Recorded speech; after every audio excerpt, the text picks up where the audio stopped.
says, he talks about willpower. You know, a lot of things in life is about habit, but in order to develop healthy habits and get away from bad habits, you need willpower. He says the problem with willpower is the half-life is only about 2 weeks, and it's soluble in alcohol.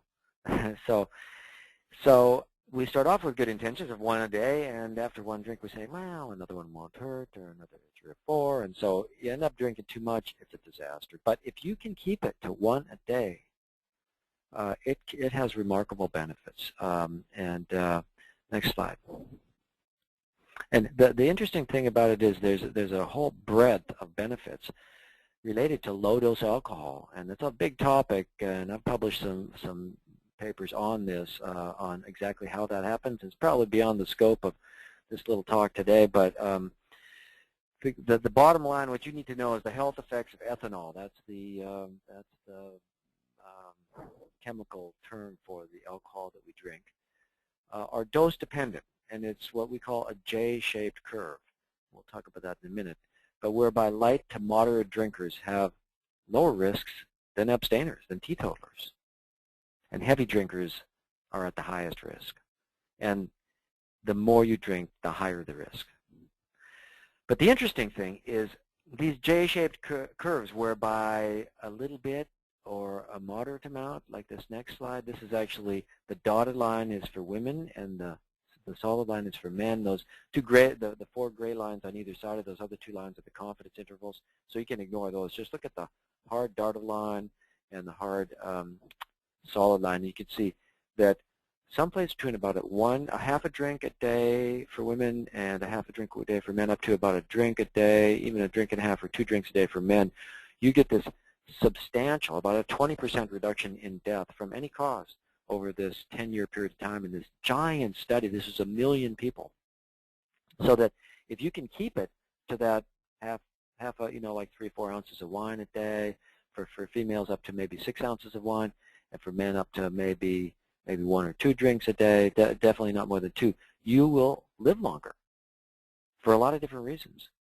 But the J comes from, you start getting above 3, 4, 5, 6, that actually steepens up even more the further you go. So it not only doesn't reduce risk of mortality, it increases it pretty substantially, because you do things like drive off the highway at 90 miles an hour because you're drunk, but also things like cancer and atrial fibrillation, stroke, and all sorts of problems. So anyway, how does alcohol confer this protection? Well, we've traditionally thought that it's the HDL, the good cholesterol. Good cholesterol, HDL, is like the garbage trucks, and LDL, the bad cholesterol, is like the garbage clogging up our streets, our arteries. So you want more of those garbage trucks, that HDL, driving around, picking up that garbage and bringing it back to the dump, which is the liver, where bad cholesterol can be disposed of. But so if you drink alcohol, your HDL goes up. You have cleaner arteries. And the sort of dirty little secret is the more you drink, the higher your HDL goes up. So,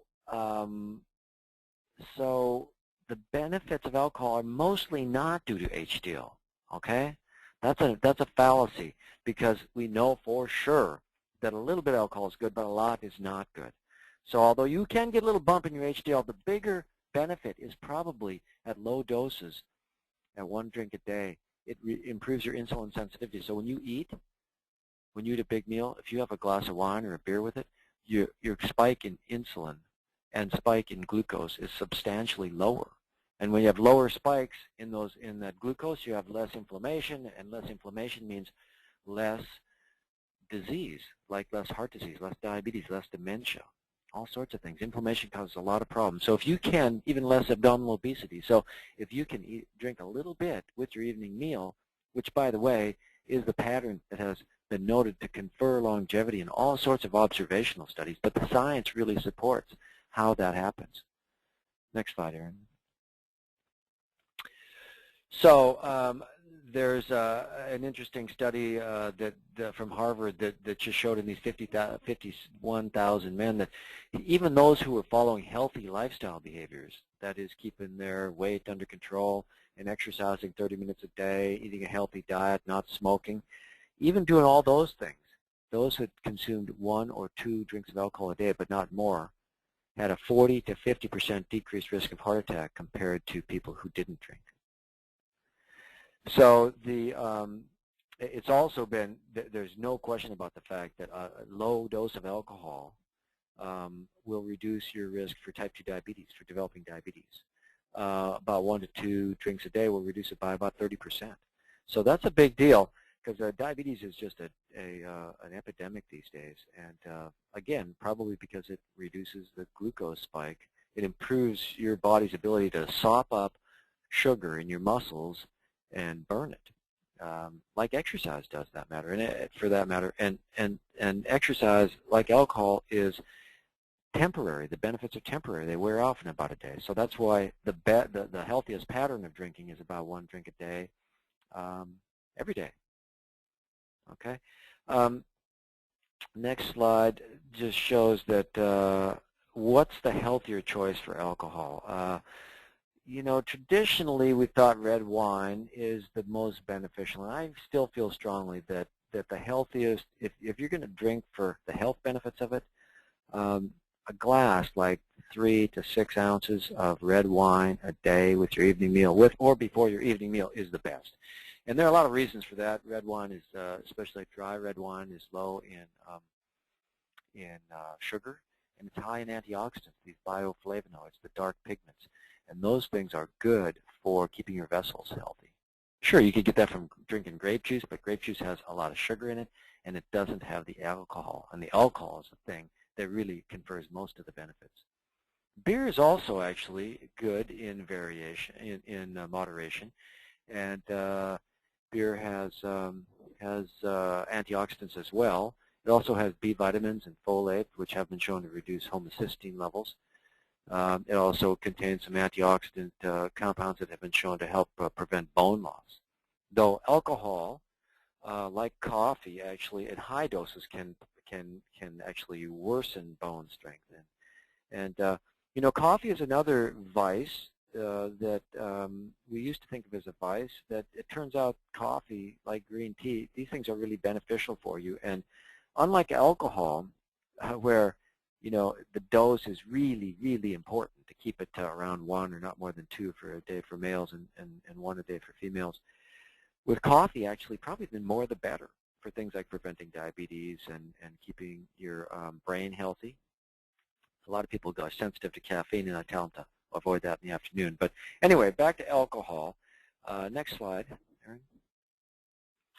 So the take-home message on alcohol is that really that adults who are not at high risk for alcoholism, who haven't had problems in the past with things like addictions to any compound, you know, any like sort of illicit drugs or tobacco, or if you have chemical dependency problems, best not to drink anything.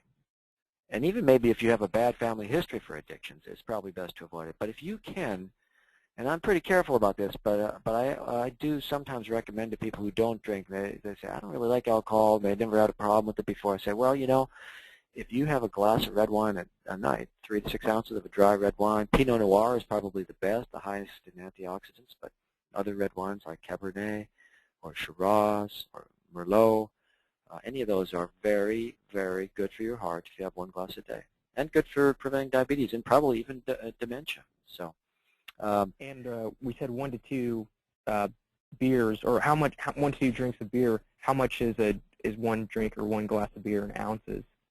Yeah, that's right, Aaron. It's so for beer, that's a really important point. That, you know, this one little retired maitre d', he's French actually, and he was drinking like a bottle a day of alcohol. He was about 80 years old and in surprisingly good health. But I said, you know, you're going to have to cut back, Chalk, on this alcohol intake. And I said, no more than 2 glasses a day.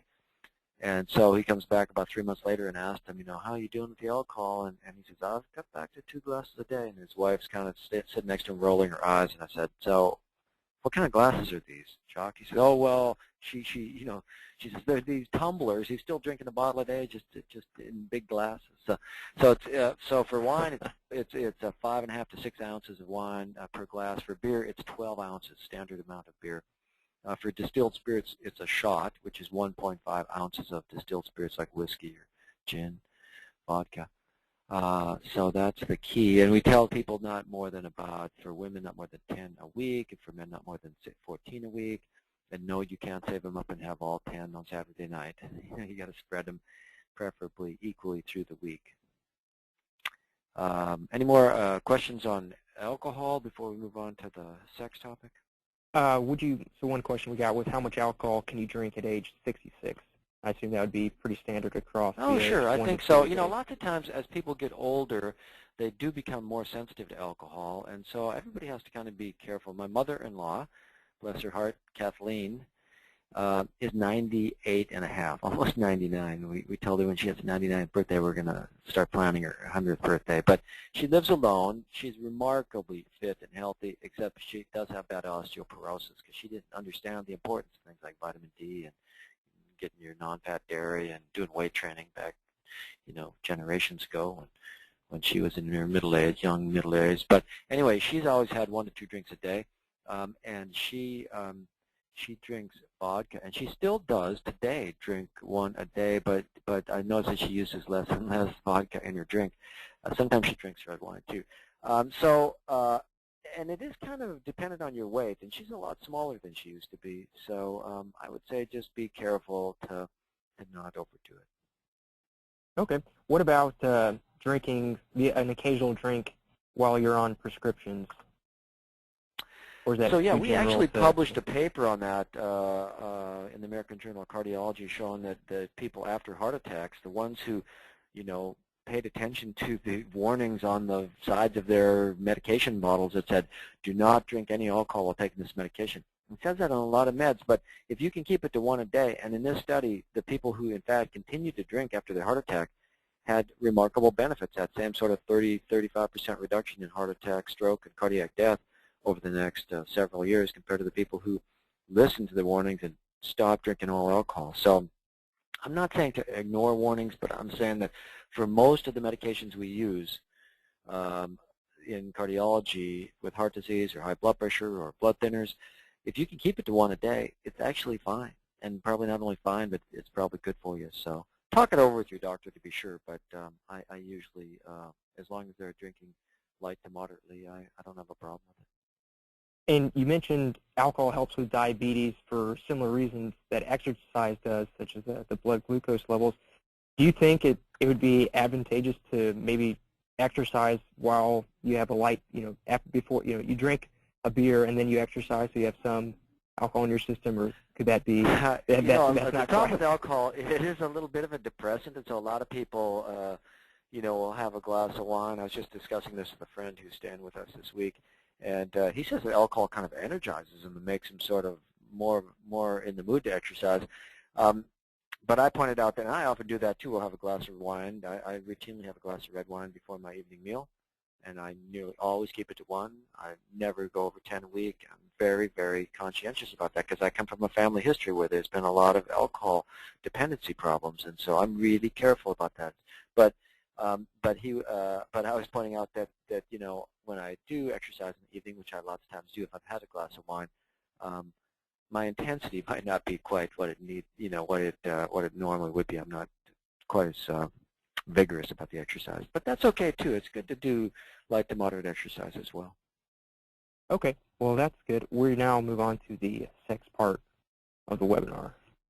Good. Okay. Well, we don't need to make this into a big long production, but as a cardiologist, we're also oftentimes admonishing people, don't be eating cheesecake, and got to get off those cigarettes, and don't drink too much alcohol, and and you got to get the weight down, and you got to stop watching TV and movies and get out there. And it's like we're always kind of feel like we're badgering them to make their life less pleasurable. And the thing I love about this topic is that I tell people, you know what, sex is good for your heart. And they say, well, even if you've had heart trouble, I say, yeah, it's absolutely, it's one of the pleasurable, one of the most pleasurable things in life that actually not only makes your life more pleasant, but it makes it more healthier. And so there's a lot of studies showing this, and sure, that next slide, sex is like vigorous exercise. It actually does burn calories, but as this slide points out, that it's been estimated it would take about 3 hours of vigorous sexual activity to burn the calories contained in a single Snickers bar. So it's not a great weight loss strategy. It's better to avoid the Snickers bar, in the first place, or the McDonald's or whatever else that is. But sexual activity does a lot more than burn calories. It's like, I would consider it like one of the healthiest forms of exercise, because it also, like, probably most importantly, it bonds you, to the person you love. And and social bonds are really important for not only happiness and quality of life, but they're important for health. When you're in a good mood and you're feeling good about life, you tend to take care of yourself better. So sexual activity, like exercise, also is one of the most common triggers for heart attack and sudden cardiac death, especially for people who are very unfit, sedentary, never exercise. So it's one of the examples that I use for why it's good to, as I say, sort of train for life, because there's a lot of things in life that are really fun, but it helps if you're fit to do it, like hiking, walking, and swimming, and playing with your kids, your grandkids, and sexual activity falls into that category. And you don't have to be doing triathlons or marathons. In fact, that's probably not good for you to do those really long races. You don't need to be running, but you need to be doing 30 minutes of exercise a day. And if you go out for a 30-minute walk every day, it has dramatic benefits. And one of them is it markedly reduces risk of sudden death when you do have to hurry through the airport, or you do decide to, have sexual activity. So it's just a good excuse to stay fit. Next slide. So I also like to point out that staying sexually active is like a reason to sort of stay healthy and attractive and keep your waistline trim. It's like the swimsuit season. It's a good motivator to stay fit, watch your diet, and all those things are good for your self-esteem and mood as well. It's not for nothing that we're sort of naturally attracted to people with lean,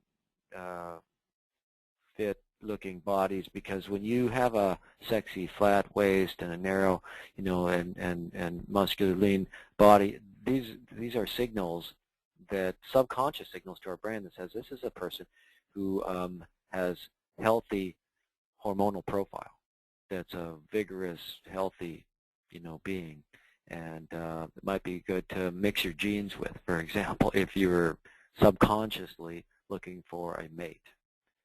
So next slide. So an active sex life has also been shown, even as people get older, that it's a great way to predict who's going to stay happy and stay together as couples. Dr. Roizen from the Real Age, Dr. Roizen works with Dr. Oz a lot, and from the Real Age books, this is a quote from him, says, practice a lot of safe sex. That's important, the safe component of it. The more orgasms you have a year, the younger it will make you. The average number of orgasms for American men is 58 per year. Increasing that number to mutually monogamous or safe sex to 158 makes your real age at least 8 years younger than your calendar age. I mean, that's a lot, 8 years, right? It's like smoking or exercise would be equivalent about that much in taking years, making you younger. So there was a study about 15 years ago that showed of people from Wales that men who had the most orgasms had a 50% lower risk of mortality during the follow-up period of time than those who didn't. And sure, there's lots of confounders in those kinds of studies. For instance, if you're not healthy, you tend to have less sex, and so it's a bit hard to know how much of that is causal. But in a topic like this, it's kind of like, do you really want to argue about whether sex is healthy or not? From everything I can read, it is. Unless you're doing, there's unhealthy ways to have sex, of course, just like there's unhealthy ways to drink. And, so unprotected sex with strangers obviously is a recipe for disaster. Next slide. So the bottom line is a quote from Dr. Gail Beck, who says, all creatures do things that feel good and avoid things that feel bad. The individuals who learn that best live longest. And, you know, that means you have to sort of stay in touch with your natural animal and, you know, not do things that just, because we do have instincts, besides the sexual urge, instincts to move when we have to and rest when we can. That served our ancestors well in the ancient environment in which we lived, but it's obviously big trouble today, just like we have a tendency to prefer calorie-dense foods and eat as much as we can whenever food's available. Those are instincts that allowed our ancestors to survive but get us in trouble these days. But get outside for a walk, and that feels really good afterwards, or eating fresh, whole, healthy foods, or, you know, maintaining a very active sex life, both emotionally and mentally with, you know, the significant other in your life, I think, is a really important and healthy thing to do. So I think we'll wrap it up there. And any other questions? We do have a couple questions.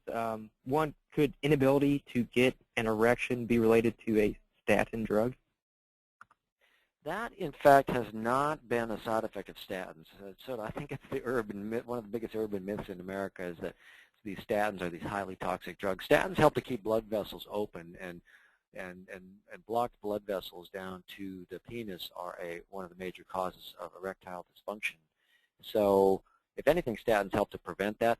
But erectile dysfunction is a risk factor for heart trouble, so it is something we keep track of. Blood pressure drugs are more notorious. Some blood pressure drugs, especially beta blockers, are more notorious for adversely affecting erectile function. And I get that question a lot about, you know, is Viagra or Cialis, are these medications Levitra, are they safe for me to take? And I actually, I'm very liberal about recommending them. I make sure they're not cardiovascular. Their cardiovascular condition is not unstable. But for most people, sexual activity is the equivalent of, you know, walking up a flight of stairs, or it's a light to moderate activity, and it's good for your heart. So that a lot of my patients are on these PDE5 inhibitors, and they're safe and quite effective for improving erectile function in men. Go ahead, yeah. I was going to say our last questions are on, is heart disease reversible, and can plaque in your arteries be reversed naturally with sex and alcohol? Well, okay. First off, that the plaque in arteries is reversible. Although there's calcium in arteries as part of the scar, and that doesn't go away. But the dangerous part of the plaque, the inflammation, the fat in there, the cholesterol, triglycerides, the nasty stuff that's like the stuff that's under your skin in a pimple that causes inflammation, that's what happens in your vessels. It's like pimples inside your coronary arteries. And when they rupture, they can clot off and cause the heart attack. So, yeah, you can reverse that dramatically. You can get all the nasty stuff out of the plaque and get them to these safe, kind of smooth vessels again. And one drink a day of alcohol, a beer, or a glass of wine will help to promote smooth arteries. And sex life, a regular sex life, will help to keep your blood pressure down and keep you happy and more motivated and keep your hormones in the right range. And so, yeah, that would help too. You know, it always helps to keep your cholesterol down and your blood pressure down and keep your weight under control and exercise daily and get your sleep and eat lots of vegetables and fruits and take your fish oil and make sure for vitamin D levels. Okay, there's a lot of sort of variables in that equation, and the thing is that we understand most of it now. 95% of heart disease is completely preventable, and you just have to pay attention. And that's what I love about this area, is that there's hardly anybody that we can't turn around, make their life better, and in this case, happier too. Thank you very much for being with us today, Dr. O'Keefe. There will be a recording of this made, and any questions that you've submitted, we'll try to get answered and emailed back to you. So look forward to a recording sometime early next week. Thank you very much, Dr. O'Keefe. Appreciate it. Thanks, Aaron. Good job. All right.